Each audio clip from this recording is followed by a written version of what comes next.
मुख्यमंत्री देवेंद्र फडणवीस आज नाशिक दौऱ्यावर आहेत। कुंभमेळ्याच्या अनुषंगाने ते आढावा बैठक घेणार आहेत। विविध ठिकाणी पाहणी सुद्धा करणार आहेत। त्र्यंबकेश्वर आणि नाशिकमध्ये दर 12 वर्षांनी सिंहस्थ कुंभमेळा भरतो।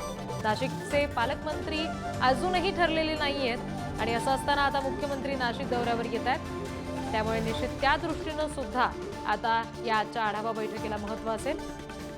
गिरीश महाजन सुद्धा यावेळी उपस्थित राहणार आहेत असं समजतंय। एकंदरीत सिंहस्थ कुंभमेळ्याच्या पार्श्वभूमीवर आता देवेंद्र फडणवीस आज नाशिक दौऱ्यावर आहेत। तिथे कुंभमेळ्याच्या अनुषंगाने ते आढावा घेणार आहेत। काही सूचना संबंधितांना ते करतील। विविध ठिकाणी पाहणी करतील। दर 12 वर्षांनी त्र्यंबकेश्वर आणि नाशिकमध्ये सिंहस्थ कुंभमेळा भरतो आणि त्यामुळे त्याचा एक वेगळा उत्साह आहे, वेगळी तयारी आहे आणि याच सगळ्या तयारीची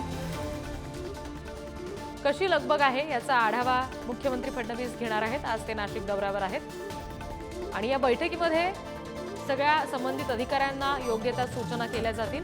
मंत्री गिरीश महाजन सुद्धा यावेळी उपस्थित असतील।